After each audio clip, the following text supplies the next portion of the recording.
देखिए बेटा,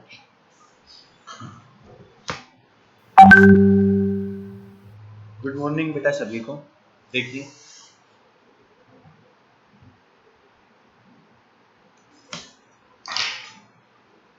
देखिए बेटा, पहले भी क्लास ली गई है और अभी भी दोबारा से हम फॉर्म्स ऑफ बिजनेस से ऑर्गेनाइजेशन स्टार्ट कर रहे हैं, जो कि आपका 11th का बिजनेस स्टडीज का जो कि सेकंड चैप्टर है बेटा। तो ध्यान से समझिए, इसमें फॉर्म्स यानी कि जो बिजनेस के फॉर्म्स होते हैं कि किस किस टाइप से हम बिजनेस कर सकते हैं, वैसे मैं पहले भी समझा चुका हूँ आपको डिटेल में, फिर दोबारा से एक बार रिपीट कर रहा हूँ और बता रहा हूँ सब इनको, तो ध्यान से समझिए बेटा। तो इस चैप्टर के एंड में हम क्या करेंगे कि ये सब कुछ हम जान चुके होंगे। सबसे पहले तो identify different forms of business organisation.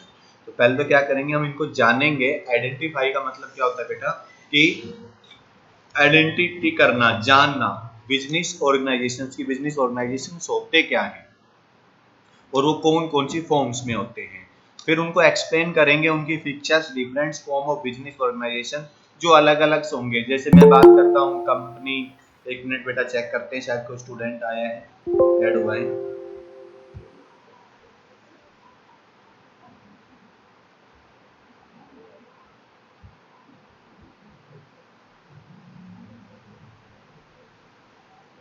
चलो आ जाएंगे बाद में, देखते हैं बेटा।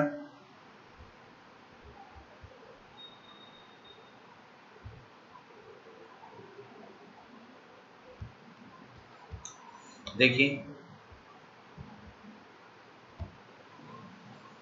फिर हम एक्सप्लेन करेंगे उनकी फिक्चर्स और फिक्चर्स क्या होती हैं बेटा, उनकी कैरेक्टरिस्टिक्स, उनकी पहचान, उनके जो उनके बारे में हम जान पाएंगे कि ये है क्या।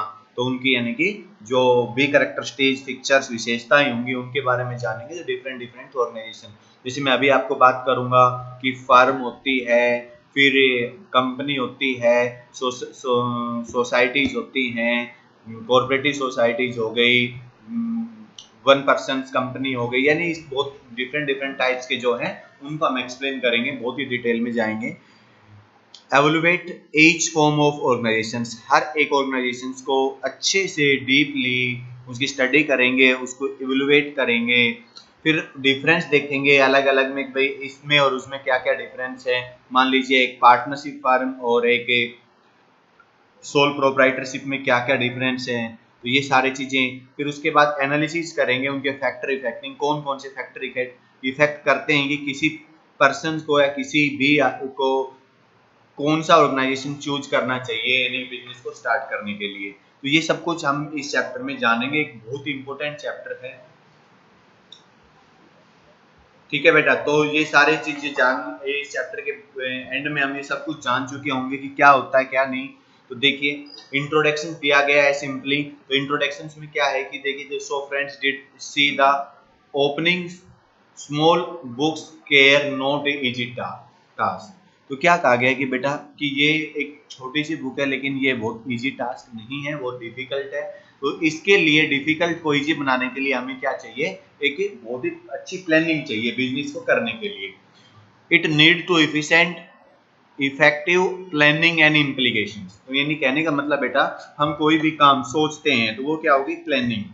यानी कि हमने सोचा कि ये काम करना है तो प्लानिंग हो गई, फिर उस प्लानिंग पर हम वर्कआउट करते हैं तो उसको बोलते हैं बेटा इम्प्लीकेशंस करना, इम्प्लीमेंटेशन करना, यानी कि उसको अप्लाई करना, कि हमने उस प्लानिंग को पूरा करने के लिए काम शुरू कर दिया गया है। Not only what to do is important, how to do. देखिए बहुत इंपॉर्टेंट वर्ड लिखा गया है, not only what to do important, कि ज्यादा जरूरी ये नहीं मेथड नहीं है कि क्या है, हाउ टू डू क्या करना है।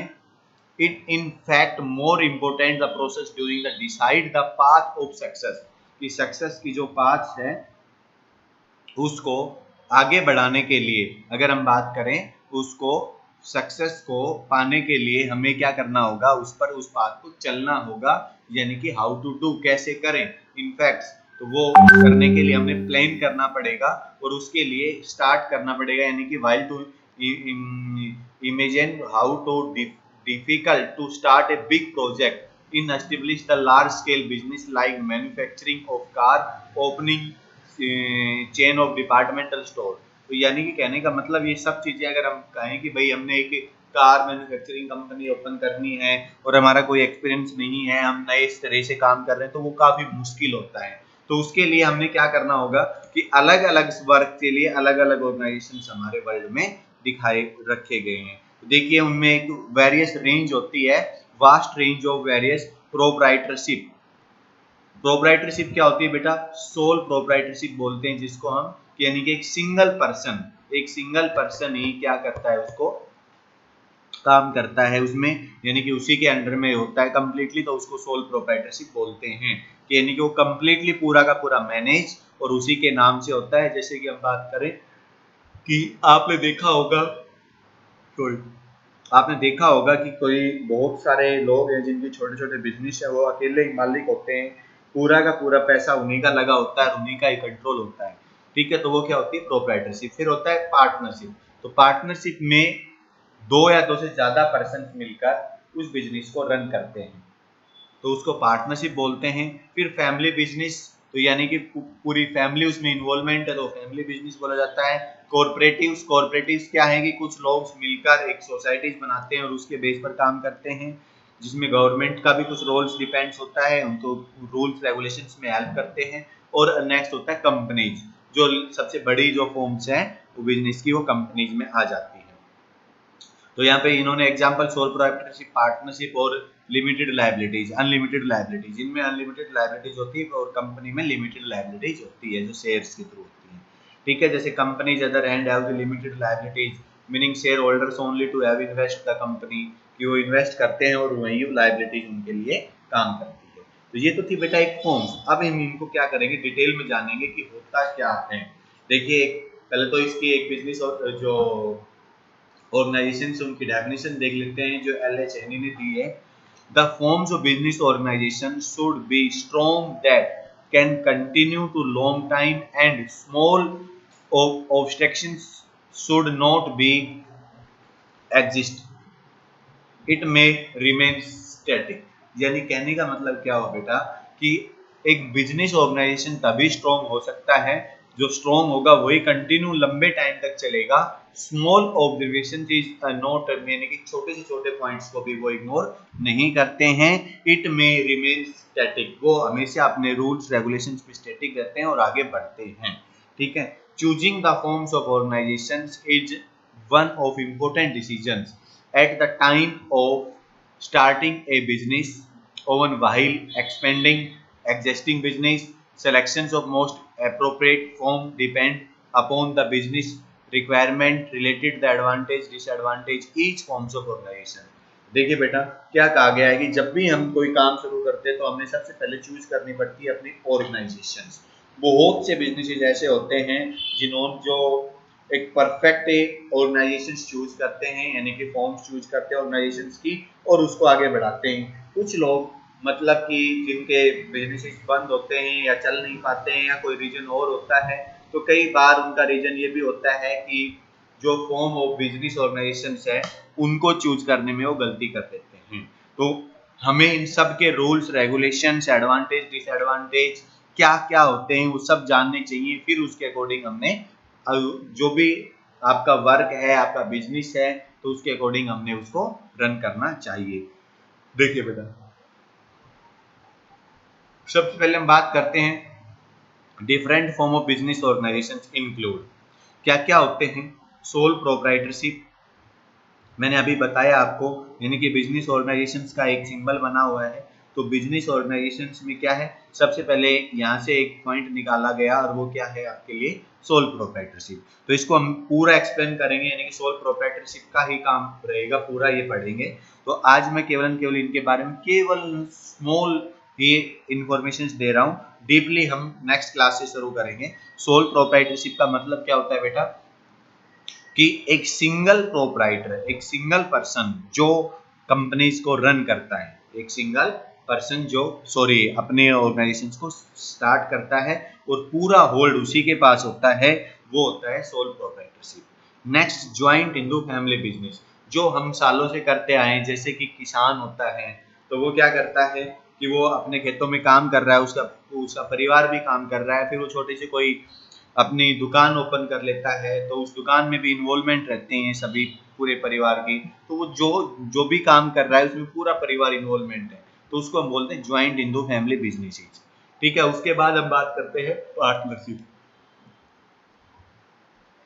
पार्टनरशिप क्या है बेटा, कि जब दो या दो से ज्यादा पर्सन मिलते हैं, उनके सेम विचार है, कुछ काम करना चाहते हैं और वो अपने काम को बहुत आगे तक लेके जाना चाहते हैं, तो उस केस में वो क्या करते हैं बेटा, एक ऑर्गेनाइजेशन बनाते हैं जिसको हम पार्टनरशिप कहते हैं। पार्टनरशिप बेटा बचपन से आप भी देखते आए हो, गेम में भी आप पार्टनरशिप रखते हो, मान लो क्रिकेट खेल रहे हो तो उसमें जब आप जो आपका साथी है जो बैटिंग कर रहा है, तो वो भी आप क्या कहते हो, भाई हमारी पार्टनरशिप ने इतने रन बना लिए हैं। या फिर आप कोई भी काम करते हो तो मिलके करते हैं और उसका जो भी रिजल्ट होता है या उसका जो भी बेनिफिट्स होता है वो आपस में आप बांटते हो, वो भले ही आप किसी भी रेशियो में बांटते हो, तो उसको क्या बोलते हैं बेटा, पार्टनरशिप बोलते हैं। फिर आती है कोऑपरेटिव सोसाइटी। कोऑपरेटिव सोसाइटीज क्या है कि भाई हम कोई कुछ लोग मिलकर एक कोई ऐसी प्रॉब्लम का सॉल्यूशन करते हैं या वो फैसिलिटीज प्रोवाइड करवाई जाती है जिससे कि बहुत सारे लोगों का इन्वॉल्वमेंट हो और बहुत सारे लोगों को बेनिफिट दिया जाए, तो वो सोशल कोऑपरेटिव सोसाइटीज होंगी। ज्वाइंट स्टॉक कंपनी यानी कि जो बड़ी कंपनी, जैसे मैं बात करूँ Reliance industries, Tata industries, HPL Hindustan petroleum, या फिर कोई भी भारत पेट्रोलियम, जो भी आप देखते हो एवल्स वगैरह, ये सब क्या है, ये सब की सब, जैसे कि HP हो गई, जो आपके पास से जो आपका मोबाइल है वो कंपनी हो गई, जो स्टॉक लिस्टेड यानी स्टॉक एक्सचेंज में क्या है, लिस्टेड है, जिसको इसमें पब्लिक और प्राइवेट दोनों हम पढ़ेंगे। तो बेटा इस चैप्टर में हम डिटेल में यही जाएंगे, तो पूरा डिटेल में पढ़ेंगे, तो ये सारे पॉइंट्स हमने इसमें देखने हैं कि इनके रूल्स क्या है, रेगुलेशंस क्या है, कैसे कौन कर सकता है, कि क्या क्या इनमें बेनिफिट्स होते हैं, क्या एडवांटेज है, क्या इसके फीचर्स हैं, ये सब कुछ हम जानेंगे बेटा। तो आपने केवल केवल आज यही देखना है, यही पढ़ना है कि इसका मीनिंग क्या है, क्या होता है, और ये जो 5 पॉइंट है ये क्या क्या मतलब इनको हल्का मीनिंग में देखना है। एक्सप्लेनेशन हम नेक्स्ट वीडियो में करेंगे। ठीक है बेटा, ओके बाय। किसी स्टूडेंट्स की कोई प्रॉब्लम हो तो बताइए बेटा, जो जो ऑनलाइन क्लास में जुड़े हुए हैं उनकी अगर कोई प्रॉब्लम है तो बताइए बेटा। ठीक है बेटा, मैसेज कर देना, और जो भी आपके पास कोई और पॉइंट्स हो तो उनको भी एक्सप्लेन कर देना।